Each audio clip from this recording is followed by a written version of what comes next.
Hello all, welcome to Sai Sakku vlogs. ఈరోజు breakfast కోసం అయితే మేము డిఆర్ఎత్తంకి వచ్చేసామండి. నెల్లూరులో ఆ కూరగాయల మార్కెట్ దగ్గర అయితే ఉంటుంది.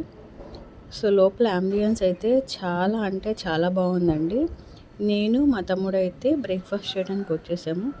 సో బ్రేక్ఫాస్ట్లో ఏమేమి స్పెషల్స్ అయితే ఉన్నాయో చూపిస్తాను చూడండి. అంబియన్స్ అయితే చాలా బాగుందండి. సో ఇక్కడ బ్రేక్ఫాస్ట్ వచ్చి బఫే సిస్టంలో అయితే ఉందండి. ఈచ్ పర్సన్కి 300 రూపీస్ అయితే పే చేయాలి. సో ఇండియన్ బ్రేక్ఫాస్ట్ బఫే అయితే ఉంది. ఏమేమి రెసిపీస్ ఉన్నాయో చూసేద్దాం చూడండి.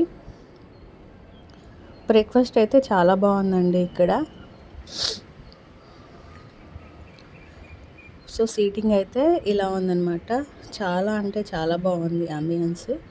పొంగల్, ఉప్మా, అలాగే ఊతప్పం, గారెలు, సాంబార్, ఇంకా ఆలు పరోటా పెట్టారు.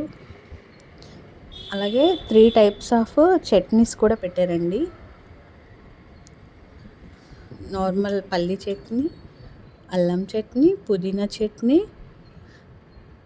ఇంకోటి ఏదో చట్నీ పెట్టారు. అలాగే పూరి కుర్మా, పూరి, అలాగే వెజ్ సలాడ్, బాయిల్డ్ ఎగ్స్, ఇంకా ఫ్రూట్స్ కూడా పెట్టారు, పపాయ అవి, ఇంకా ఫ్లాంకీ పెట్టారు. అలాగే బ్రెడ్ టోస్ట్ కోసం బ్రెడ్, జాము, జ్యూసెస్, కాఫీ, టీ, ఇంకా కలాక్స్, చాకోస్ కూడా పెట్టారు. ఇవి కాకుండా దోశ ఐటమ్స్ కూడా ఉన్నాయండి.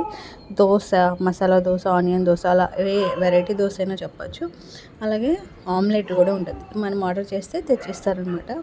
సో నేనైతే ఫుల్గా తినేసి లాస్ట్లో ఫ్రూట్స్, ఫ్లాంకీ తినేసి